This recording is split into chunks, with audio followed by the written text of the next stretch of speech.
Bismillah ar-Rahman ar-Rahim. Assalamu alaikum, guys. We are going to be critically examining a recent podcast that came out by Jordan Peterson, in which he interviews Ayaan Hirsi Ali, or Ali, as people like to say.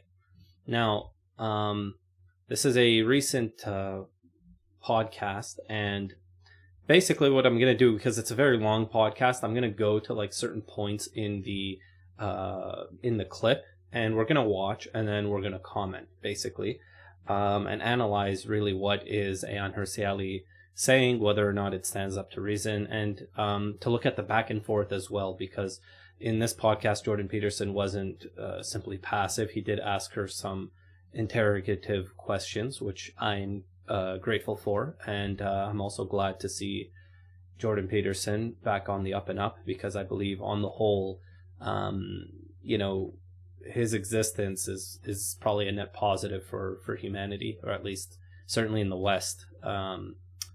He definitely contributed a lot to standing up to kind of a really tidal wave that was coming from the left that just had like no resistance whatsoever. He was the first person that was able to really appeal to have a popular message that appealed across the board, and so we have to give people their due. So I'm by no means, an enemy of Jordan Peterson. However, what I would say is that he's being very unfair to the Muslim community when it comes to the issue of Islam, because thankfully he's admitted his own ignorance when it comes to many subjects dealing with Islam, but for some reason he only seeks to educate himself by appealing to the enemies of Islam. He doesn't interview Muslims. Like, he could easily, he's such a big name now, he could easily get anyone on his podcast. He could get Jonathan Brown, he could get Sayyid Hussein Nasr, he could get, all of these big names in academia who would be able to have a wonderful conversation with him, clear up so many misconceptions, educate him, answer genuine questions that he has, that he even raised in this podcast. And you'd be directing it to believing, practicing Muslims who are representative of the mainstream. Okay? He's not doing that. And so I feel like that's very unfair of him. And, I'd encourage him, if he somehow sees this or part of it, or any of you who know him, I would encourage him to invite someone like Jonathan Brown, Sayyid Hussein Nasr. Those two would probably be the best out of all the ones that I'm thinking of. But of course, there are many other academics that he could invite. Now, all that being said, before we get into the podcast, I kind of wanted to give a prep here, which is to look at this. Why am I bringing this up? Because this is going to be an important chart to look at when trying to understand basically the method in which people with Ayaan Hirsi Ali's viewpoints, people who are anti-Islam, the way they argue against Islam. So what are we looking at here? We're looking at, obviously, a Venn diagram. This circle represents Islam, and this circle represents Muslims. And you can see I've split Muslims into, the category of like sinning and the category of being righteous. Okay. Now, what exactly does that mean? What it means is that there is obviously a big difference between Islam, a religion, a belief system, a legal system, etc., a religion, a holistic worldview, and people, because people are people, right? And people sometimes act on the basis of their, their professed worldview, and sometimes they don't. Right. And people are complicated, and sometimes people, have temptations. Sometimes people, get confused. Sometimes people, people are people, and people do all kinds of things. Why is this important? This is important because what we're going to notice, right, is that the way in which Ayaan Hirsi Ali deals with Muslims and people of her persuasion, the way they deal with Muslims, and I'm going to explain this in a second. Let's take, for example, something like praying 5 times daily. Okay, this is something which nobody denies is prescribed by Islam. Okay, this is an Islamic practice. It's there in the Islamic tradition as a religious prescription, And Muslims who pray 5 times daily do so because of Islam, because they believe that this is essential to their salvation. This is what God commanded. And there are certainly Muslims out there who neglect their prayers, who don't pray 5 times a day. Now, the reason why I'm bringing the example of prayer is because it's very clear in everyone's mind. Okay, nobody would ever argue that the reason these Muslims are praying is for some reason other than Islam. And nobody would argue that these Muslims, by neglecting their prayer, are following Islam. They'd be like, yeah, these Muslims, they're neglecting their prayers, they're committing a sin. Okay, these Muslims, they're doing their prayers, they're following their religion, right? And Islam, the religion, is what is prescribing the 5 daily prayers here. It's very clear, okay? There's no muddiness about it. Now, why is this important? Let's look at another example, which does feature in Ayaan Hirsi Ali's interview with Jordan Peterson, and let's look at how it's dealt with. So, Islam says not to engage in extramarital affairs. It commands believers, both men and women, to lower their gaze amongst, attractive members of the opposite sex, right? If one's feeling sexual attraction, to lower their gaze, and in general to be modest in one's dealings generally, but especially with the opposite gender, i.e., not to incite lust in them. Okay, that is a Quranic prescription, right? I didn't put the verse here, but perhaps I should grab the verse if you'll give me a second here. Okay, so here we have the verse. قل للمؤمنين يغضوا من أبصارهم ويحفظوا فروجهم ذلك أزكى لهم إن الله خبير بما يصنعون. O Prophet, tell the believing, it doesn't actually say that, it just says say, but whatever. Tell the believing men to lower their gaze and guard their chastity, that is purer for them. Surely Allah is all aware of what they do. And then the very following verse says the same thing. قل للمؤمنات, tell the believing women to lower their gaze, guard their chastity, etc., etc. And there are some additional requirements that are mentioned for women, but that's neither here nor there. The point is that between both men and women, there's this command very clear in the Quran that that they're to be modest, lower their gaze, etc., and not to engage in extramarital affairs. Now, nobody would argue, okay, that a Muslim, or actually, this is what Ayaan Hirsi Ali argues, right? Is that a Muslim who engages in the harassment of women, in touching them, which in Islamic law, you're not even allowed to touch a woman who is not, related to you in some way, either through a marriage contract or through blood, etc. You're not even allowed to physically touch her, especially in a sexual way. That's considered a sin. Yet, what she's arguing is that Islam, okay, over here, is responsible for Muslims engaging in extramarital affairs like rape, okay, as well as the harassment of women. So my question is, how does that make sense in anybody's mind? You see, you're going to have to decide at some point how consistent you're going to be. If you're going to talk about Muslims, we can talk about Muslims, okay?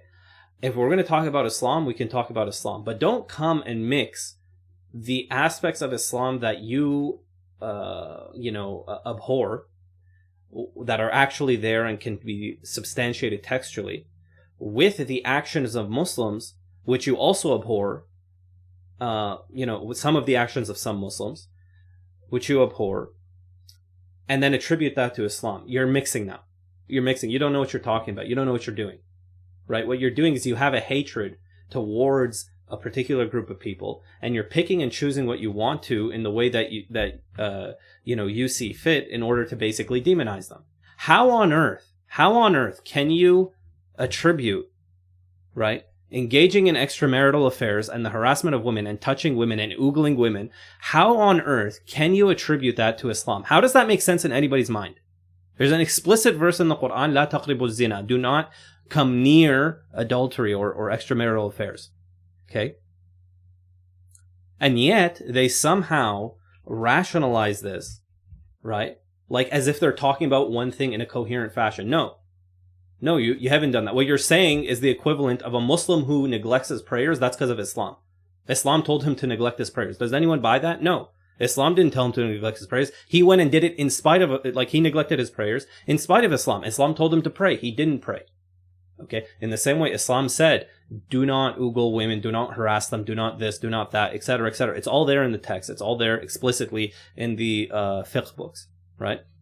Now some young man goes and does that. How on earth are you attributing that to Islam? I'm not understanding this massive gap in logic, which is so clear for anyone to see. Or do you suppose that anything any Muslim does anywhere is somehow representative of what the Prophet Muhammad sallallahu alaihi wasallam taught? I mean, that to me is a ridiculous presumption. Now, we're going to go into more examples. So, for example, Islam says to educate men and women, right? That's explicitly there in the hadith. We have examples of that, of women being educated and the Prophet commanding that a woman be taught to read and write. So a good Muslim, what are they going to do? They're going to educate men and women. What's a Muslim who's not following Islam going to do? They're going to, for example, hurt women for attending school, as the Taliban does. Okay, and I'm not saying even all the Taliban, maybe some aspects in rural Afghanistan. I don't even know. I haven't looked into it to know how pervasive this practice is. But the point is, maybe there are some Muslims who do this. How are you attributing that to Islam when Islam explicitly says the opposite? Now, I want to give an opposite example, right? Where Islam, for instance, is not foundationally opposed to young marriage. Okay, meaning that a minimum age for marriage is not mentioned in the for the contract of marriage is not mentioned in the fiqh books. And if you look at the minimum age that's required for consummating the marriage, it's something that most Westerners are going to find abhorrent, right? They're going to find that abhorrent. Now, that's something, right, that's actually found there in Islam. When you actually look at the manuals of fiqh, when you look at what the jurists of Islam have said, the fuqaha have said, you're going to find that the overwhelming majority of them say, yeah, okay, now to modern Westerners, like, what the heck? How can you say that that's not a problem? That's morally wrong, etc., etc. Now, there's a whole different discussion for another video. Fine, right? And by the way, that doesn't necessarily mean that we're saying in the modern context that someone should do this, etc., etc. What we're saying as Muslims, minimally, we're committed to the idea that somebody who claims that it is universally wrong in all times and places and throughout all of history for someone to have consummated a marriage with a girl age 9, 10, 11, 12, that was something morally wrong, objectively speaking, from the God's eye point of view, that's a false claim. Okay, that's not the case. That is culturally dependent, etc., etc. Now, my point is not to get into the discussion whether Muslims are right or not. My point is merely that as a non-Muslim who finds this abhorrent, for you to attribute this to Islam, right, that is a legitimate attribution. Islam actually does say this. Okay, Islam actually does say this. So if you have a problem with this, that is an argument that you can bring forward against Islam or to Muslims to be like, here is why I don't accept your religion. Here's why I'm opposed to your religion. I'm opposed to this aspect of it. For instance, I don't agree with this. This seems wrong to me. And you bring forward your arguments and et cetera, et cetera. Fine. Fair enough. Okay. That is a legitimate move. Now, if you're a Muslim who's following Islam, right? You're a Muslim who's inside now this Islam ring, then at bare minimum, you're not going to be foundationally opposed to young marriage, right? Because as I said, the texts are clear on this matter, that it's not considered to be something like in a different cultural context, etc. It would be perfectly acceptable. Okay. Now, there are many Muslims who oppose what I just said. Okay. They're very opposed to young marriage. In fact, they view it as a crime, etc., etc. They're, they have a massive issue with it, right? Now, the point is that a Muslim who holds this viewpoint, okay, his viewpoint is not coming from within the Islamic tradition. Okay, he's not pulling out some hadith and then showing that this is the case, that we should be opposed to young marriage. Okay. And by the way, when I say young marriage, okay, if someone wants to say, whatever, the Prophet didn't consummate the marriage with Aisha, etc., until very much later, whatever. Even, for example, a girl aged 14 in the West, that's considered a minor and an abhorrent, etc., etc. So you're not really getting around the problem, in my opinion. But whatever. Point is that there are Muslims who hold this viewpoint. That viewpoint is not attributable to Islam. That viewpoint is attributable to themselves, to a liberal worldview or whatever, right? Fine. Now, my point is that were someone to attribute this view to Islam, it would be very weird, right? Like, you could understand how that would take a lot of twisting to be like, how are you getting that, right? But what I'm saying, right, is that, for you, especially for the non-Muslims listening to this, right, how is it that you're going to put rape on Islam? How is it that you're going to do that? If you can understand why a Muslim telling you that Islam is opposed to a very young man, knowing what you know, or at least what you think you know based on what you've heard, etc., you could see how that's a gap. How can't you see that this is the same thing? You're attributing something that's explicitly against the text to Islam, right? That's the point I'm making here. Now, the last point, for example, is Islam says not to kill innocent people. A good Muslim's not going to kill innocent people. A Muslim may come and kill innocent people, okay? But that is not attributable to Islam, once again. Now, what ends up happening, basically, is when a person like Ayaan Hirsi Ali, who's just opposed to Islam and anything Muslim, okay, what they do is they'll take something like this, okay, and they'll attribute it to Islam. And you're like, okay, well, fair enough, that makes sense. She's, attacking Muslims for not being foundationally opposed to young marriage, and Islam is not foundationally opposed to young marriage. Okay, no problem. But then what she'll do is this. Here's where the slip comes in, okay?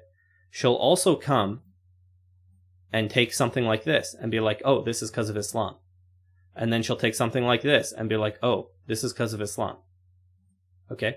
And then she'll take something like this and be like, okay, yeah, this is because of a Western influence, and she's right about that. And then she'll take something like this and once again attribute it to Islam. Okay? So what is she doing? She's looking at the Muslim circle and taking anything she doesn't like and then attributing that whole thing to Islam. Okay, regardless of whether or not it has a foundation or not.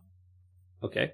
Regardless of whether it has a foundation or not. And by the way, one other thing I should add here is that Islam says, for example, no forced marriages. That a forced marriage is not okay. And as we're going to hear very early on, what we're going to see is Ayaan Hirsi Ali attributes her father forcing a marriage onto Islam. Right? And she's amazed that in Western civilization, you can like call the police or whatever and basically have a man removed, etc. Now, she was amazed at this in the interview. And again, the interview, inshallah, I'm going to be posting it in the description. You guys should watch the interview before completing this. If you haven't already, watch that full interview, then come here and watch the analysis. She's going to come and be amazed that in the West, if your father tries to force you to marry someone, then you can call the authorities and they're actually going to help you. And I'm like, at this point, right, she's a woman at what, like the age of 50 at this point? She's been talking about, she's made a career about talking about Islam. There's no way on earth she's not aware that Islam is opposed to forced marriages, and that in principle, were a woman, right, were a young woman to appear before a Sharia judge, okay, and she says, my father's trying to force me into a marriage, he would annul the marriage, or he would prevent it from happening. He would say this is an illegal marriage. She knows this. She knows this. Yet she's attributing somehow, right, the failings of Muslims as people, or as whatever, a culture, as, African culture, whatever, East African culture where she's from, she's attributing that to Islam. And again, this is an illegitimate move for the reasons I've outlined here. Okay. Now, if you understand everything that just happened here, okay, if you get what I'm doing here, and I mean, in all honesty, it shouldn't be that difficult to follow the basic argument. You're gonna start to see the massive gaps in Ayaan Hirsi Ali's worldview, reasoning, her way of thinking, and those who basically follow similar lines of argument. Okay. The problem is they don't know the parts of Islam that are actually textually based they don't know what mainstream Islam actually says. This is the problem. They've never bothered, okay, in their time to actually sit there and study and find out what does mainstream Islam say, and then to accurately and honestly represent it. I'm not saying don't criticize it. Okay, you have a criticism, at least come and criticize something that the mainstream ulama have actually said. The mainstream scholars of Islam, historically, you can look at the different schools of law and be like, listen, here's what they said, 1, 2, 3, 4, and this is something that's there in your classical text. We disagree with you. Okay, no problem. Now we can have a discussion. But don't come to me like, oh, they're stoning women and blah, blah, blah, blah, and act like this is something like that's attributable to Islam or in any way representative of the religion, rather than a very specific period in a particular region's history, which is what it is, where some of these tribal practices kind of resurface. In fact, due to the dwindling power of Islam and due to failures of government, it becomes like the Wild West, and you get all kinds of weird, and inhumane practices which emerge, which have their own internal logic. So, okay, with all of that said, okay, without any further ado, we're going to come to this interview, and we're just going to start looking at it. And, I'm not going to watch the whole thing. I'm going to skip around. But I'll offer, inshallah, some valuable comments, I hope. Okay, so...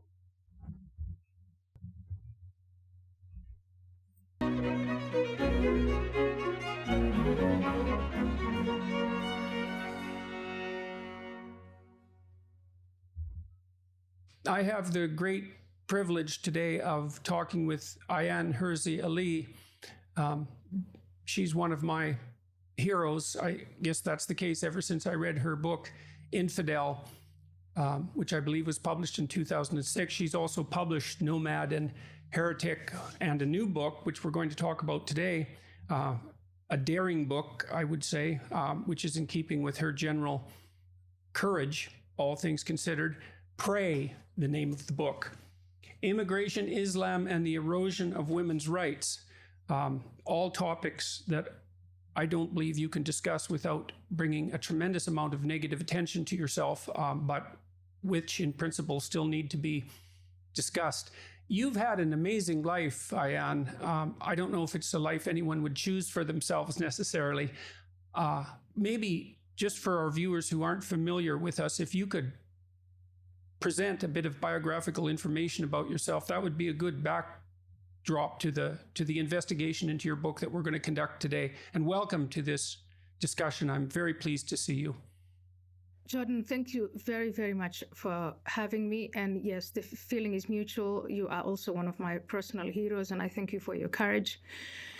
I was born in Somalia, and I grew up all over the place. My family left Somalia when I was about 7 or 8 years old, and then we lived in Saudi Arabia, in Ethiopia. I was in Kenya with my family for about 10 or 11 years, and most of that time my father was absent. And then he came back in 1992 and took what he called his responsibility, which was to find me a husband. And I didn't agree with his choice of husband for me. This husband of mine then lived in Canada, and I was supposed to join him in Canada. But instead of joining him in Canada, I went along with the family plan, which was to go to a relative in Germany and find my way from Germany to Canada. But instead of doing that, I went to the Netherlands and I asked for asylum. And this was back in July of 1992. How old were you then? I was 22 years old. And I took to a Dutch society like a fish to water.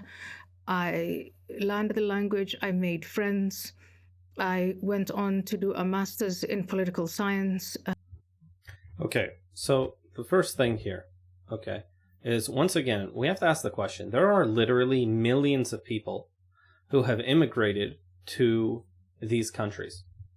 Okay? Millions of people.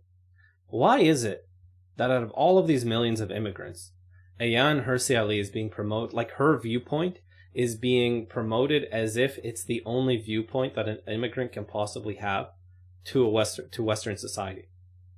This is something to think about. The vast majority of immigrants would not say that their experience of Western society has been identical to Ayaan Hirsi Ali, yet hers has been taken as the canonical, this is it. right? One person's point of view. The reason is very clear, because she is basically telling people in the West what they want to hear. That, look, your society is entirely positive. There's no negatives here. And where I came from is just awful. And thank you so much for accepting me. That's basically like the general storyline. And it makes Westerners feel like, gives them a sense of security. In the sense, like, I don't mean physical security. I mean ideological security. Like thinking, okay, yeah, this is the best it can get. This is the best scenario. Okay? That's what it is. Secondly, as we already pointed out, and as Ayaan herself is aware of, I'm sure, it's not permissible in Islam for a man to force his daughter to marry someone she doesn't want to. So why is that not mentioned? Why doesn't she mention that? Why is she not, like, why? I don't understand the need for her to mix this stuff and not to make clear to people and to at least be fair. I'm just saying, be academically honest, be fair. Like, as a human being, like when you're describing a problem, when you're describing what, if you're being honest and you're a well-wisher, you're going to be fair in your criticism. This isn't a legitimate criticism of Islam. This is a criticism perhaps of her father, perhaps of wider practices that were prevalent in Somalia. But it's not the case that this is universal across the Islamic world, that people get married off without their consent. In fact, I would argue that it's not the norm in many parts of the Islamic world, of course. So, in particular amongst a certain class of society, right? Like, you could imagine this being a partially an education problem, even in terms of Islamic literacy. So, so that's kind of just something to keep in mind when listening. So back to this, I guess we'll start to talk about this book, Pray, Immigration, Islam, and the Erosion of Women's Rights. I had an uneasy feeling reading it continually. I mean, you do say right off the bat, this is a trigger warning for the entire book. Reading it, you should be triggered. Well, I would say I was triggered by reading it. I was triggered partly as a social scientist, I would say, to begin with, because... So this is going to be hilarious, by the way, because Ayaan Hirsi Ali is walking into this thinking like, okay, Jordan Peterson's my friend, and like he's going to give me easy balls, and he's trying to help me, like what's it called, like a low ball, whatever it's called. He's gonna lob me an easy one because I'm trying to promote my book here, and he likes me already, so whatever. And to his credit, Jordan Peterson starts off with this question, which, by the way, she's never gonna answer throughout the whole interview. Okay, just listen.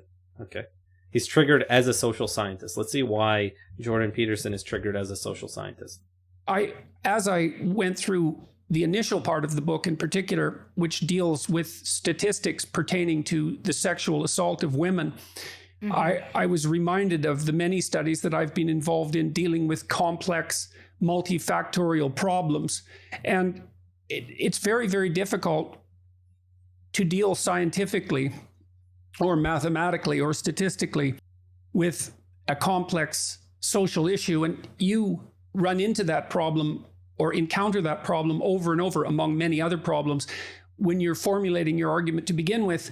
For example, and stop me if I get any of this wrong, you're making a case that there is some threat to women's rights in Europe, particularly, and that's associated with immigration, and that some of that threat takes the form of enhanced susceptibility, increased susceptibility to sexual assault. And then you start to delve into the sexual assault statistics, and then you run into the immediate problems. And it's perhaps worthwhile to walk people through what some of these problems are. How do you define sexual assault, for example? Now, you could define it as if you define it. Okay, so I'm not going to just, again, like I said, I don't want to watch the whole interview because it's going to be that long. But basically, the gist of his question is, I'm a social scientist. I'm an expert in this field, right? Not me, but Jordan Peterson. Okay, he's literally an expert in this field. This is his field, and he's saying, dude, you can't get accurate scientific information. Like, you can't make a scientific case for the case you're trying to make. So basically what he's telling her is your whole book, you're going to be talking out of your rear end because the science isn't going to back up what you're saying. I know the limitations of the science on this issue. It's not going to get you where you need to go. Okay. And she's unable to answer that basic question throughout the interview. Again, I encourage you guys to watch the full thing, and you're going to see she doesn't answer it. If you think she answers it, put it in the comments below. Tell me where she answers this question. Okay. Now, and also tell me that Jordan Peterson is wrong and he doesn't know what he's talking about as a social scientist. Now, let's continue over here where we're going to see what she says. Of immigration and all. Again, remember, guys, I am jumping, so like this isn't continuous. This is like jumping all over the place, but not all over the place, but in chronological order. But there are gaps, so I'm not trying to take anyone out of context. I'm just trying to highlight some of the more interesting parts. All the taboos around that. So when I first proposed writing this book, it was, for instance, my husband saying, the argument won't go anywhere because you will not be able to get to the statistics. And I thought, you guys hear that? It won't go anywhere. You're not going to be able to get the statistics. Let's hear what she says. I'll try. And so I started calling up these justice departments of these various countries, and they would provide me with the reports they had made of sexual violence against women in the public space. And some countries, again, are totally as you describe. The definitions shift. Some countries say we do record sexual violence against women, but not the ethnicity of the perpetrators or the religion of the perpetrators. In some countries, you would find the testimonies of the victims, and they would say that was an Arab-looking man, that was a black man, that was a man who spoke with a foreign accent. And I would ask the people who say that they've collected these statistics, why don't you have that information input? And then you would always run, it would always be off the record, but you would always run into the issue of, well, the issue of immigration is really controversial. The issue of Islam is really controversial. And if you take those two and then you link it to sexual violence, oh my God, you're going to empower the right-wing populist parties. You're going to stigmatize Muslims and Islam. It's not all Muslim men. It's a universal phenomenon. And I agree with all of these things, but we still have a problem. Okay. So basically, she's admitting here, right? She's admitting. She's like, yeah, when I went and I tried, what did she say before? Okay, let me give it a try. Okay. And what did she come up with? She came up with the data is insufficient for her to be making the claims that she's making. And what she's basically relying on is anecdotal evidence. Anecdotal evidence. Did she conduct a complete survey? Like, oh, there were some victims in some places who said, oh, an Arab-looking guy, oogled me, or I don't know what. Like, come on. Let's be serious here. Let's be serious here. Like, if you're telling me you're trying to structure an immigration policy, okay, this isn't the argument you should be using. I'm not saying that there aren't good reasons to restructure immigration policies, that people don't have the right to do that, that, all of the talking points of the right are wrong. No, I'm not saying that at all, right? By all means, have your debate, make your point. But if your argument against immigration is, oh my gosh, there's rape happening, and then you can't show that statistically, right? You can't show it statistically. She just said she couldn't.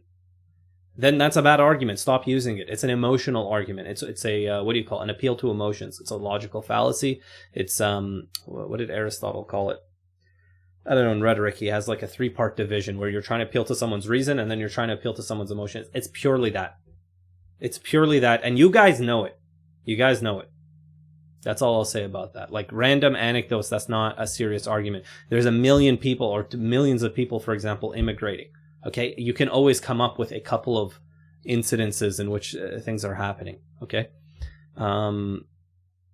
Okay, the second thing is, I mean, how common is sexual violence in the public space generally? Okay, forget about the race. Let's just talk about sexual violence in the public space. Maybe she has this in her book, so I can't, to be fair, I can't judge. But Yeah, it doesn't seem like she's brought any kind of statistic or fact which would make me think that this is a serious problem to begin with. Right? Again, we're not talking about anecdotes. We're talking about, facts. We're talking about facts, numbers that don't lie, right? Not people's random experiences or opinions or whatever. And I'm not saying anecdotal evidence is always illegitimate, right? What I'm saying is anecdotal evidence will typically should be a starting point for scientific investigation on areas where there's massive dispute, right? There's anecdotal evidence which again, I don't always dismiss, but in this particular case, I'm kind of skeptical. So, and I think you should be too. At any rate, let's move on. Rude questions, because they're the sorts of questions that are going to be brought to bear in relationship to this book. And so they popped into my mind constantly. In light of the fact that it's so difficult to gather data on something, let's say, as definable as rape, physical, and we could narrow that down even more, unwanted physical sexual penetration of a vagina by a penis. How do you go about ensuring that your sense that the safety of women, which is a much vaguer concept, that the safety of women in the public domain has been compromised? That's the first thing, because if that isn't the case, because I kept wondering, well, what exactly is the problem here? And I did believe, as a consequence of reading your book, that your primary concern was that if the public domain becomes less safe. Oh, sorry, guys, I had this on times too. I didn't realize. Then women are going to have to retreat from engagement on all sorts of public fronts, and that there's nothing about that that's good. That, I believe, is the main thrust of your argument, and so then we'd have to ensure that women's safety is in fact being compromised, that they feel that it's being compromised, and then the next part of the argument is that can be associated with an increase in immigration, specifically from Islamic countries.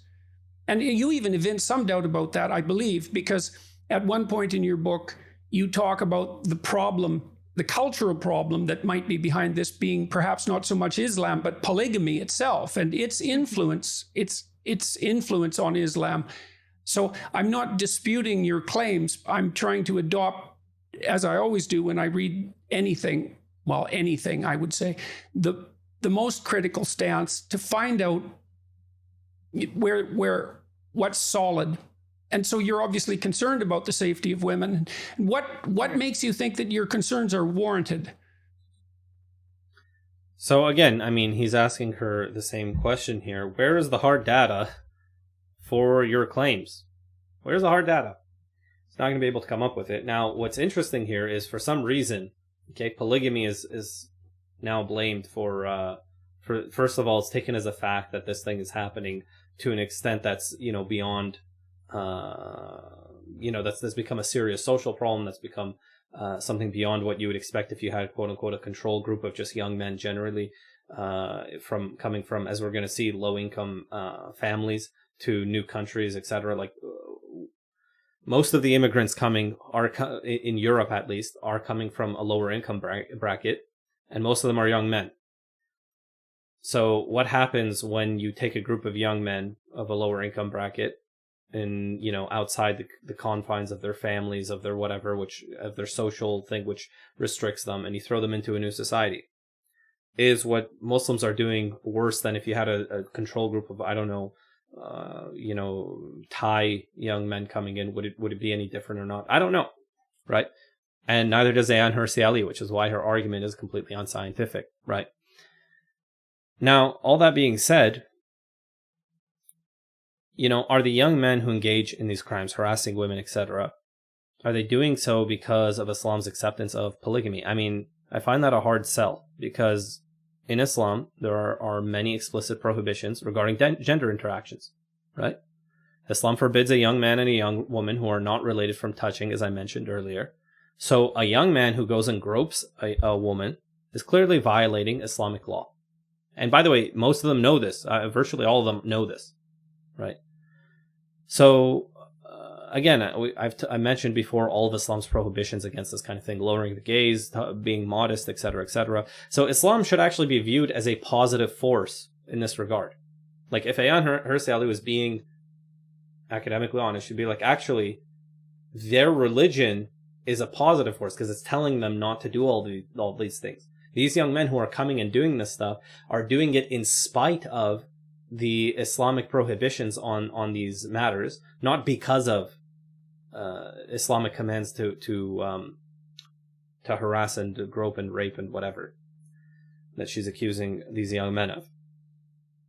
Right? That's what she would say, but she doesn't say that. Instead, she starts looking for anything in Islam, grasping at any straw. Be like, okay, well, I can't. Islam doesn't say to rape women. Okay, what can I go for? Let me get polygamy. Okay, she's just grasping. Okay, yeah, polygamy. That's what it is. Again, where is the scientific reasoning? Where's the facts? Where's the statistics? Like, it's just complete hogwash. Just complete anything you can. Just kind of clutching at straws to just get a case being made against not just Muslims, not just the young men who are coming, no, but against Islam as a whole. You know, I don't know. Is it because she has a personal vendetta against Islam? Like, possibly, right? She dislikes Islam as a religion, so she looks for anything to demonize it. I don't know what's going on here, but what I can tell you is that this kind of reasoning is all over the place. It really is. And it makes no sense whatsoever upon even the weakest critical evaluation. Okay? Now, my hypothesis is that it's actually the weakening of Islam which is causing this behavior. Islam has law and it has ethics. And the behavior of young men who engage in this kind of thing, who start going to clubs, who start drinking alcohol, who start engaging in this kind of behavior, is clearly a violation of Islam. It's clearly a violation of both the law and the spirit of the law. And they know this, right? So what I would argue is that the reason why these men are doing this is because of the Hollywood picture that they've been fed, you know, through Hollywood and through the massive American media of the dream. The dream is what? Sexual utopia. You can go there and just engage in your carnal pleasures as much as you want, etc. So when they're going, that's what they're expecting. That's their expectation. That's what they've been fed, is what will make them happy. They're not told, listen, being a God-fearing man and praying and holding yourself accountable and trying to restrain your base desires, that's what's going to make you happy. They're being told, no, what's going to make you happy, young man, is not religion, right? It's the dunya. It's this lower world. Go after it with your full force. And that's what's going to make you happy. And, this is the sexual utopia in the West. Now, for those of you who don't know what I'm talking about, I was actually referencing this book, Sexual Utopia and Power, The Feminist Revolt Against Civilization by F. Roger Devlin, which unfortunately is no longer available in Amazon. I think it got taken down, as you can see here. It got banned. I might put a link to a different online store. We'll see. But this is actually an excellent book in which it's the basic thesis that's argued is that while Marxism argued that the path to happiness, their utopian vision, was this kind of unrealistic, economic kind of equality and endless economic kind of, I don't know if pleasure is the right word, but, an economic utopia, for lack of a better word, that material wealth is what will make you happy.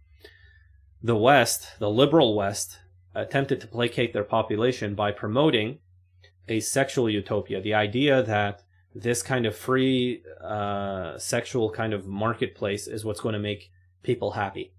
Okay. Again, I don't support everything Roger Devlin does. He's a right-wing fanatic, white nationalist, racist, and I have my issues with him, but nevertheless, I think he has some valuable insights actually in this book as to the analysis of some aspects of feminism, at least its social consequences, if not its kind of at the root and inception of feminist thought. Now, by the way, for those of you on the right who are watching this, yes, I do read your stuff. Okay, don't think I'm just coming on here like I don't know what I'm talking about. No, I read your stuff. I know what you guys say. Okay. And I have serious disagreements with it. We can discuss, right? But don't dismiss what I'm saying like, oh, this guy is just defending Islam. He doesn't know, blah, blah, blah. No, I read your stuff. I know what you guys say and what your arguments are. Some of them are legitimate. Some of them are not, right? Just like any other group. So, that's kind of my 2 cents about that. Now, back to the main issue at hand. Book as well. A critic might object, well, this is going to happen under any immigration scenario, if the majority of the immigrants are male, because obviously males are implicated in this sort of crime. And if they're young, because young males are more likely to be criminal in all. So this is what I was trying to talk about earlier. My apologies if it wasn't clear earlier when I was saying she doesn't have a control group to see what the effect would be, or like whether something is due to, whether this group of young men are acting this way because they're Muslim specifically, or they're coming from Muslim cultures, or if any group of men would act similarly, etc. All regards. Yeah. And so maybe it has nothing to do with country of origin or ethnicity or religious background. Right. But it's purely a demographic matter.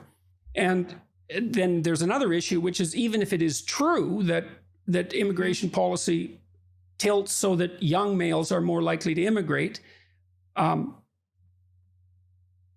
doesn't necessarily mean that should be stopped. There's a price to be paid for it, but there's potential benefits from it as well. And so lay out for everyone as exactly what you think the problem is and why it, see, because the other thing I thought too was, well, why did Ayaan's critics are going to say, well, there's lots of contributors to violence against women that could listen to this part carefully, conceivably be talked about. And you might say, well, you should attend to those that are the most dramatic, the most consequential, the most severe, but perhaps also to those that might be the most easily addressed. So, for example, I always think when I look at stats about violence against women that we should have a protracted conversation about alcohol, because alcohol contributes, victims and perpetrators of violent crimes, about 50% of them are alcohol intoxicated. It's a massive contributor to violence of all types, domestic violence, every type of violence. And so if the kind of violence that you're describing is in fact related to immigration, which is a difficult thing to prove, how high up in the hierarchy of things to be concerned about that should that be, especially given the benefits of the humanitarian benefits even of a relatively more open immigration policy? Oof. I mean, I don't know about you guys, but I thought that question was pretty, that last part there was pretty deadly question. In fact, it kind of undermines her entire viewpoint. And of course, she doesn't answer it well. She doesn't answer it at all. Okay? As usual. Now, I want to ask you guys a simple question. Even, again, if non-Muslims are watching, you guys can answer this for me. Okay. Where is alcohol in this Venn diagram? Okay, alcohol, which Jordan Peterson says is the biggest contributor, over 50% or whatever, of violence against women is attributable to alcohol. Where does that fall in here? Is that under Islam? Oh no, Islam forbids alcohol, doesn't it? And everybody knows that. Okay. So why is it, once again, where is the sense of fairness? Why is it that Ayaan Hirsi Ali doesn't say, you know what? One of the things that's good about Muslims is the fact that they don't drink alcohol, so they don't have this problem. This is something that prevents, sexual violence against women. It has its positives, has its negatives, whatever. I think polygamy is a contributor of violence, but at least they're not drinking alcohol. She doesn't do that. It's always highlighting the negatives. It's always highlighting the negatives of what Muslims do and what's factually there in Islamic texts that she disagrees with from her perspective, and then lumping it into one thing and throwing the whole thing on Islam. Okay? And half the time it's like misunderstood when I say that she says something that's factually there in the text. She might, but she'll misunderstand the context or whatever. But that's a different discussion. We have to go into the details to demonstrate that. Now, the point I'm making here is that there are certainly Muslims who drink alcohol and, engage in all sorts of behavior. But again, that's not attributable to Islam. It's not attributable to their culture because culturally it is taboo in most Muslim countries to drink alcohol, at least to some extent. Right? So, again, where is the fairness? I personally don't see it with Ayaan Hirsi Ali. Let's look at the next clip here. In terms of the alcohol component, I think we have had and probably will continue to have that conversation about, say, the context I'm thinking of is in college. most colleges, where young men will drink and young women will drink, and then they will go off into their dorms, both of them drunk. And up to a point, the young man involved will argue, I thought all this time that it was voluntary. And the next morning, the young woman will wake up and say, it wasn't. And that is, I think, a conversation we will continue to have, and you're absolutely right. If you consume that amount of alcohol and you put yourself in a vulnerable place, I think you should hold yourself as an individual, and I'm talking about as the female as well, that you have agency, you have responsibilities. And we should raise our girls. If they don't want to have sex, then don't go to the dorm, then don't go to the room at 10 p.m. and don't drink as much as, so enough to overwhelm you. So that's a debate that we will continue to have, but that's not the subject of this book. So the critics are Jordan, going to... But before we go to the next one, the cases I describe, let's just say, okay, the statistics, my critics might look into these statistics and say there's nothing to see here. All right. Well, thank you for admitting that. Thank you for admitting that, Ayaan. And I know you're just saying this as a theoretical, but really it's because you don't have a response to your critics. That's what it is. It's not even you're coming down. It's like you don't even have a response. So you're kind of forced to take that scenario and be like, okay, let's say my statistics don't pan out. Yeah, they really don't. Then you go to the description that I get from the women, and I'm not talking about a context of women who are behaving in ways that might be confusing. That's not what I'm talking about. I'm talking about a woman, a mother in a park who's pushing her toddler, pushing her baby with her toddler walking next to her, or a woman jogging, or a woman going to do her grocery shopping, or a woman coming home from work and taking the train and who is terrified by a group of young men who think it's a game. I'm talking about different things where you would say, I'd say, I'll give you another data point. There are now neighborhoods where European women have decided no one is going to protect me, so I just won't go there. Okay. So I have a serious question. Okay. What do you guys think is honest to God, hand over heart, what do you think is a bigger problem? Okay. This anecdotal evidence of like random, whatever, young men being hooligans, okay, versus actual rape that's alcohol-fueled rape that's happening. I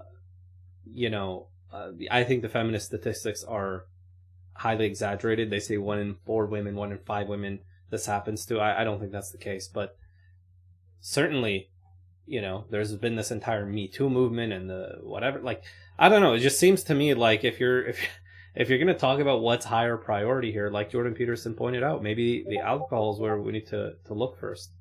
Maybe that's a bigger problem here. I don't feel like she really answered anything that any of the major points that he made there. But let's take a look at the next clip. My conclusion is it is poor integration policies. Sorry, cut it on ×2 again. In other words, poor assimilation policies. And it's very difficult to culturally assimilate minorities if the receiving societies are not confident in their own values.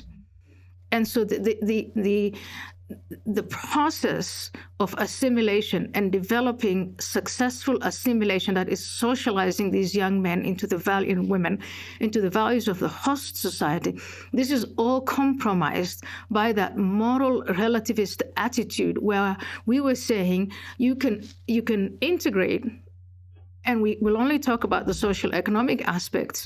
When it comes to the values, you can keep, we're not going to question those.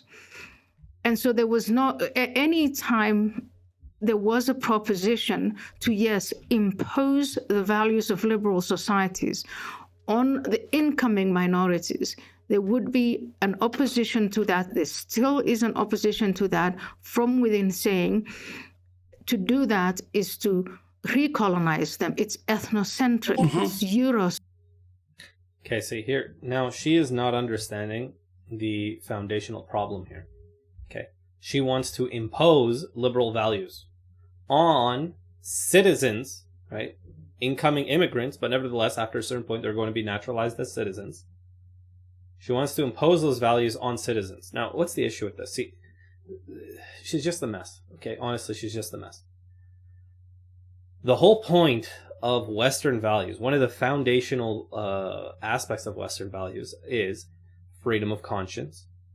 You can believe what you want, freedom of expression. You can say what you want within limits, whatever. But generally speaking, you should be able to say what you want, think what you want, believe what you want, practice what you want, as long as you're not actively bringing an immediate threat of violence to other people. Okay. Now, if that's the case, how on earth can you impose a set of values on your citizens? That's a theocracy. If you want to be a theocracy, no problem. We can have that conversation. What is the correct theocracy, right? But you've ceased to be liberal at that point.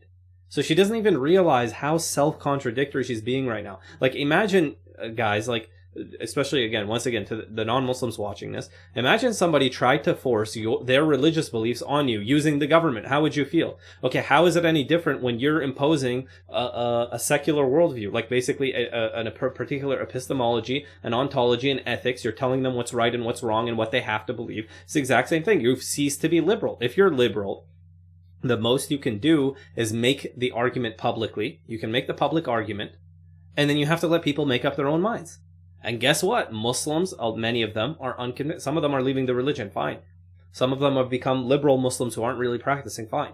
But there is a core of practicing Orthodox Muslims who are not convinced by your argument.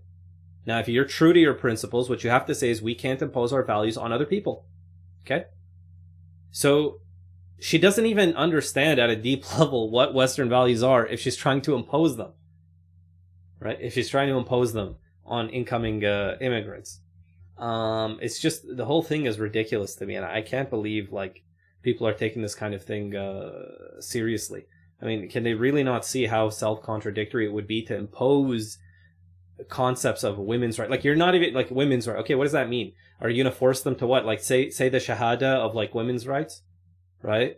Ashhadu an all women and men are equal or whatever, in the sense that you mean and not in the sense that we mean. Because certainly the Quran has many passages which allude to the equality between men and women on the spiritual level, although we don't think that manifests necessarily in all aspects of the physical or material world. Now, what are you going to do? Force them to do that? What are you going to do? You're going to come into their homes? So it's not even that you have to say it publicly, but most of this stuff is happening in the domestic sphere. Are you going to come into their homes and now kick the door down and impose basically liberal law? Like, what are you doing? What exactly are you proposing? How far are you prepared to go? I mean, look at what's happening in France with the way that they're treating Muslims. You can already see how illiberal it is. It's not liberal. It's, in fact, France was a theocracy back in its Catholic days. It still is a theocracy. They've just adopted a different god, basically. And now they're forcing it on the Muslim population there. It's not at all in keeping with any of the principles of liberalism, in my view. But I guess that's neither here nor there. I'm just hoping that my appeal will reach some people who are understanding what exactly imposing your values on other people means, especially if you're going to claim to be upholding Western values and liberalism and freedom. It's the complete opposite of freedom. And again, she mentioned something, I guess we can skip that part. We'll go here. Culture that changes the socioeconomics. Do you know much about the immigration situation in Canada? A little bit, yes. And I know that Canada in some ways looks more like Europe than North America.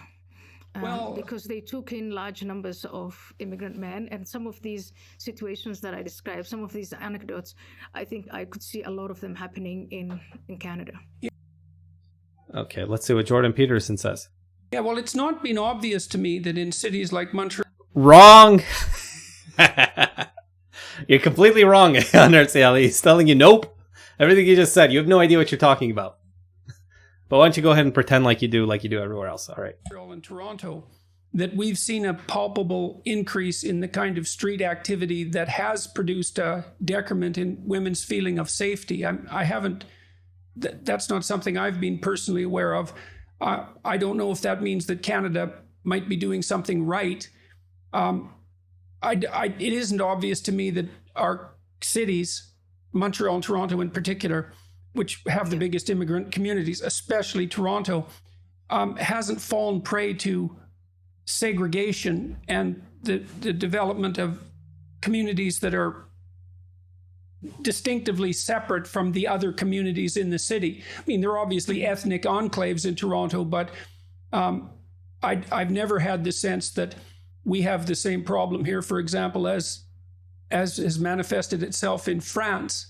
And Canada does have an official policy of multiculturalism, and I don't think that we're walking down the more intense assimilation route that you were describing. You guys understand what he's saying? Okay. What he's saying is, Ayaan, you're proposing that we impose our values on incoming immigrants, the same way France is doing. Okay. But actually, we're doing the exact opposite, and it's working great. I mean, who knew? If you just let people, do their thing, it's all going to be fine. People are people. It's all good. You don't calm down. There's no crisis. That's what he's telling her. He's telling her. Let people do their thing. Give them their space. Let them believe what they want, and then things will go fine. I mean, I'm obviously very pleased to see that.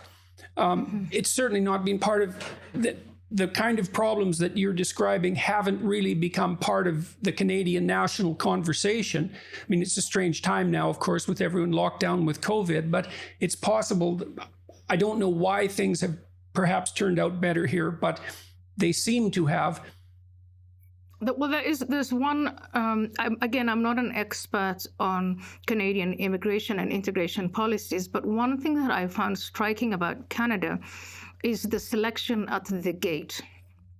So Canada has its own resettlement policies. It has a very aggressive, I would say, compared to some other countries, trying to get in skilled labor. For instance, you have to speak English, you have to meet a lot of criteria before you can get into Canada. But there's also geography. I mean, let's let her finish her point. The way it's become incredibly difficult for European authorities to keep out spontaneous immigration.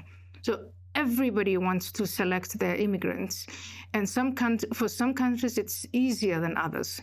And I think in Canada and Australia are some of the countries that have that geographical component. Well, that's a very good. Okay, so I mean, let's give credit where credit due. I think she actually does have a point in what she's saying here, which is that in North America generally, but in Canada specifically, when it comes to immigration from Muslim countries, immigration generally for Canada and the U.S., immigration from Muslim countries, they are selecting skilled laborers. They're basically selecting the brains. They're basically brain draining the Muslim countries and taking their best and brightest minds. Okay. Now, you might think that this is okay. This is that explains what's going on in Europe. But I also want to make a kind of a leftist argument here, okay, which is that Ayaan Hirsi Ali's claim, or complaint, basically comes down to an attack on the working class, on the poor, right? She's basically saying, yeah, well, you know what the situation is in Europe. We got all these poor people from war-torn countries, from economically destitute countries coming in who are unskilled, don't speak the language, etc., etc. And, we want to be able to choose the best of the best and bring them in. Okay. Yeah, so I would say that the accusations leveled against her, that she's essentially supporting colonialism, that she doesn't have a concern for the poor, is one that's a valid one, right? Now, I'm not saying that something doesn't need to be done about this. No, I am saying that there needs to be a conversation which reasonable policies are, mentioned. But, this has to be part of the conversation, is that we're talking about people who are really at the bottom of the economic ladder, right, or the pyramid, right? And I would also like to say to Ayaan that if it's the case that the educated Muslims don't seem to be causing a problem in Canada and the United States and Australia, okay, then perhaps this entire issue can be better reframed, instead of it being a Islam versus the West thing, as in Marxist terms, actually, in terms of economics, right? I think that needs to be part of the conversation, at the very least. Because if it's an Islam thing, we should see this problem wherever Muslims go. But we're not seeing that, right? And it's not just because, for example, educated Muslims are more liberal or something like that. No, you have many, many educated Muslims that are Orthodox practicing Muslims. A big chunk of the problem is economic in principle. And we're now living in a global economic village, okay? And these are the people who are at the bottom of the village hierarchy, the poor and the destitute. And I think we need to have more compassion, and we need to really look at some of the financial systems and the political systems which are keeping these people in destitution, because that's the only way you're going to resolve the problem, right? The real problem is that why are these people having to leave their countries to begin with, right? Yes, there are multiple factors, and culture is one of them. But a big part of it is also a massive political machine, which is keeping certain countries under the boots of other countries. And anyone who denies that, I think, is extremely naive and doesn't know what's going on in the world right now. Doesn't know how the World Bank works, etc., and all these Ponzi schemes that they run, these tricks that they play to prey on weaker countries to get them to submit. Now, there's going to be one last clip here, which we're going to look at, and then we're done. So let's take a look here. Came to the West. So you contrast an Islamic attitude towards women with a Western attitude towards women. So do we say that that's a contrast between the Islamic attitude towards women and the Judeo-Christian attitude towards women? Is it reasonable to make that a religious issue? Or what do you think about that? I mean, is it is a religious issue. It's a cultural issue. It's also an issue of not only generating and being the motto behind modernity and constantly modernizing, which is what Western societies are constantly doing. And then obviously the religious component for me, when I analyze the leadership of Islam, is the disappointment with modernity and the rejection of that. And again, that is why I keep What are they rejecting, do you think? Okay, so here's my question to Jordan Peterson once again. Okay. Why are you asking these questions to Ayaan Hirsi Ali? Okay. You want to know, what are Muslims rejecting when it comes to modernity? Is, the root problem when it comes to women's right? Is it a religious issue, a difference between Christianity and Judaism and Islam or whatever? Why are you asking Ayaan Hirsi Ali, who is an atheist, who is not at all sympathetic to Islam, and in fact is very ignorant of some aspects of, she's not representing the tradition in any shape, way, or form. Why are you not asking these questions to a proper religious scholar? There are many of them in the West. Many of them in the West. You could have a conversation with, someone like, even someone like Omar Suleiman or Yasser Qali or whatever, people who, Yasser Qali would probably be a better choice. Anyway, my point is, there are many people available in the West who would be eager to talk to you, who could answer your questions from a more orthodox Muslim perspective. Instead of asking people like Ayaan Hirsi Ali, who are enemies of Islam, about Islam and Muslims, etc., come hear it from the horse's mouth. Come ask us, come talk to us, have conversations, and I'm sure you will see that there are definitely two sides to this coin, or more than one side to this story, right? Okay, so that's basically what I had for you guys today. Inshallah, you enjoyed it. Please remember to like, share, subscribe, click that little bell thingy. I don't have any cool animations, so you guys are just gonna have to, just do it, basically. Yeah. And I would really appreciate it if you shared this video. Okay, that helps a lot more than you guys know. Other than that, assalamu alaikum wa rahmatullahi wa barakatuh.